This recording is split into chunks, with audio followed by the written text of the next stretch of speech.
Sabi ni Jack, masarap daw siya.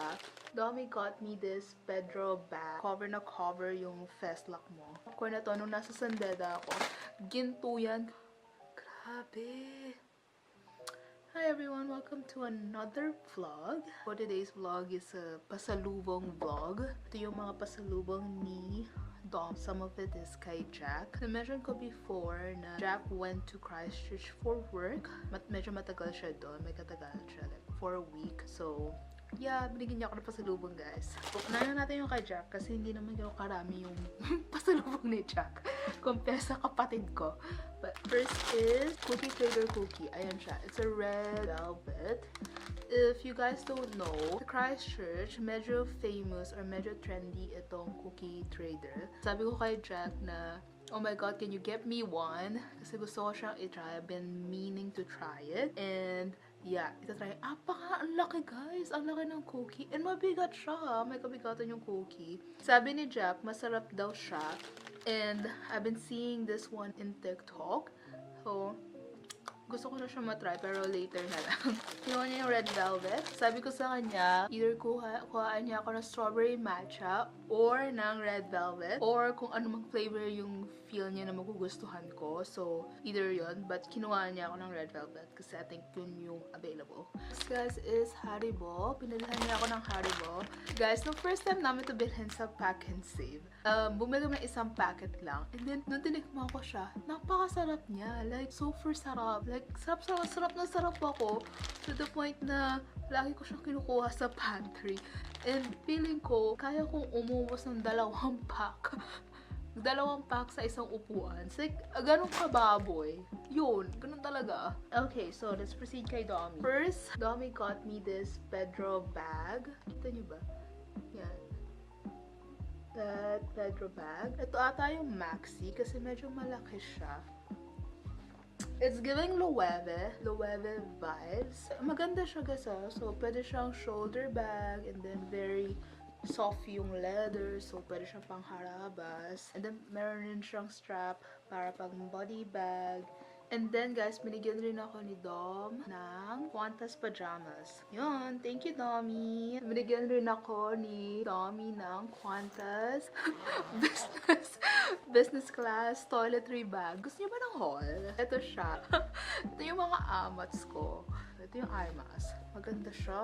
It's like malapad. Malapad siya so cover na cover yung festlock mo. Then, bigyan niyo rin tayo ng socks. Then, Colgate. Sa Air New Zealand kasi guys is white glue. Ito is day cream. What is this? 3M. Oh! This one's an ear plug. Then, yung toothbrush nila. Grabe naman, aesthetic. Tapos, meron din ako lip balm. Oh, wow! Lip balm at hand cream. Yan. Thanks, Tommy. Then, ang ganda na. Tingnan nyo. Gandang pouch. Feeling ko, lalagyan ko lang siya ng makeup kit ko. Kasi yung makeup kit ko, nasa ziplock lang. Ito na yung mga pasalubong ni Domi from the US. So, guys, hindi naman kami nakita ni Domi kasi pumunta siya sa Christchurch. So, nakita na lang sila ni Jack. Then, inabot na lang ni Domi kay Jack yung pasalubong ko. So, first, simulan na natin dito. Trolley. Then, trolley na sour. Anything sour, favorite yun ni Jack. Tapos, Chips Ahoy! Oh my God! And then, another Chips Ahoy na Reese's. Ito, favorite to ni Jack. Another trolley, parang small version nito. Oh, another trolley. O, diba? Another trolley. Lahat sila sour trolley. And then, sabi ni Dom na itry ko daw tong protein bar na peanut butter. Ito. Ano bang brand? Dave's Bread? Killer Bread? Yun ba yung kanyang brand? Protein bar na peanut butter daw. Ooh! Gusto rin ni Dom ipatry sa akin to. Ito yung Let Me Sleep ni Kourtney Kardashian. So, meron siya melatonin and then magnesium. And then may L-theanine siya. So, let's try that one. Next is Nerds. Ito, Nerds Gummy Clusters. Meron naman ganito sa New Zealand. Meron naman ganito sa Woolworths. Iba lang talaga pag galing US. Guys, nandito pa rin siya. Sabi ko sa kanya, huwag man pumunta dito.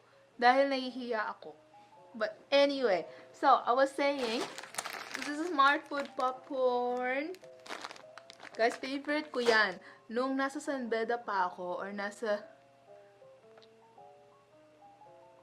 Itong Smart Food popcorn na to, nung nasa Sandeda ako, ginto yan kasi medyo mahal siya. Tapos, nabibili mo lang siya sa either Landers or SNR. Pero, yeah, ginto yan sa amin. Lalo na nung nag-aaral pa ako sa Pilipinas. But, I'm so glad! Ang sarap-sarap niyan. The best siyang popcorn. And next, guys, is Cheetos. Perfect, guys, kasi kakaubos ko lang ng Cheetos last week. Nag-uwi na siya ng Cheetos nung last na uwi niya, yung vlog namin. Nag-uwi siya ng isang Cheetos and then ubos na. Naubos ko na siya last week. Tinitipid ko siya kasi, you know, guys, walang Cheetos dito. I mean, may Cheetos pero hindi siya ganun kasarap. Hindi siya ganun ka-unhealthy. Kaya, hindi siya ganun kasarap. So, wala siya masyadong MSG, wala siya masyadong preservatives. Kaya hindi siya masarap. So, yeah, masarap yung Cheetos na US. And next, guys, oh my God! Binigyan tayo ng peanut butter M&M's.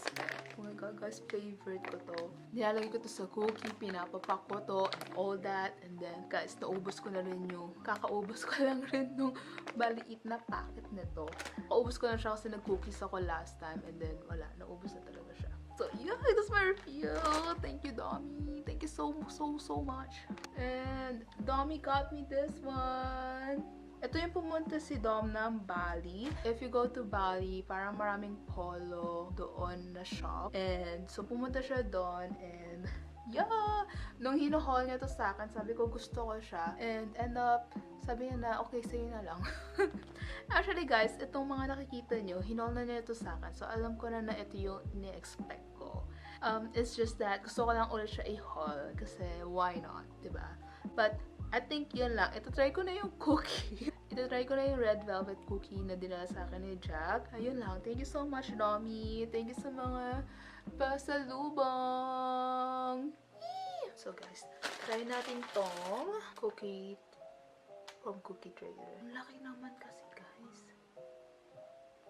Actually, mas malaki pa rin naman yung mukha ko, pero ang laki niya. Sabi ni Jack, meron daw siyang filling sa loob. Then, kalahati lang ng kalahati yung kakainin natin kasi gabi na. Wow! Oh my God, look at that. Grabe! Amoy red velvet. Grabe! Ang laki nga na talaga. $7 for one cookie. Wow! Oh my God, look at that. Gawa na ako ng tea. Kalahati lang yung kakainin ko nito, guys. Kasi sobrang gabi na. Ito lang yung kakain natin. Para tikman lang natin siya. So, this time, ito-try ko lang siyang ganyan. Kasi ang sabi nila, i-heat up. Pero feeling ko bagong gawa lang naman siya this morning.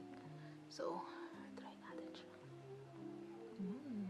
Itsura looks, I'll probably rate it 5 out of 5 kasi mukha naman siyang red velvet. And then nakita niyo naman kanina na may feeling nga talaga siya sa loob and mukhang promising siya. Mukhang hindi naman tinipid yung filling. So, taste test. Texture, tignan ko ba muna bago ko i-rate yung texture or from the eyes lang? Siguro from the looks. Texture from the looks, mukhang moist, hindi siya mukhang dry. So, probably rate ko na siya ng 5 out of 5 din. Kainin mo na!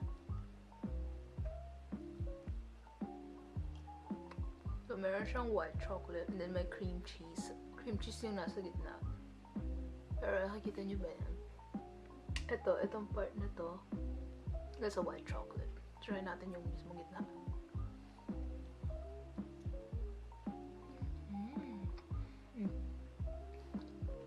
Cream cheese yung nasa gitna. I would rate the taste. Siguro a good, I'll rate it a 3.5. No, actually a good 4. 4.2. A 4.2 out of 5. Medyo matamis siya for my liking. Pero masarap siya kasi matitikman mo talaga yung actual cream cheese. And then meron siyang white chocolate. It's giving red velvet naman talaga. Yun nga lang, masyado siyang matamis for me. So if you have a very like super very sweet tooth, I'd recommend this one. Pero for me, I think masyado nang matamis yung white chocolate itself. And then matamis rin yung dough. And then yung cream cheese rin may nag-a-add siya ng sweetness. So medyo nabibingi ako sa tamis. Pero guys, you should give it a try. Like, siguro isang cookie, hati na lang kayo. Pero, yeah, masarap siya. Masarap naman siya. Pero malaki rin yung serving. So, $7 for this kind of cookie. Parang, yeah, may pagka worth it naman siya. So, yeah, it's worth the hype.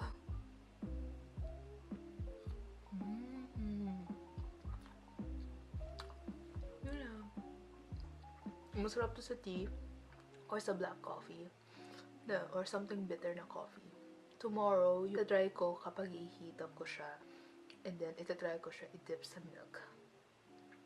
Yeah, try natin siya. Sarap.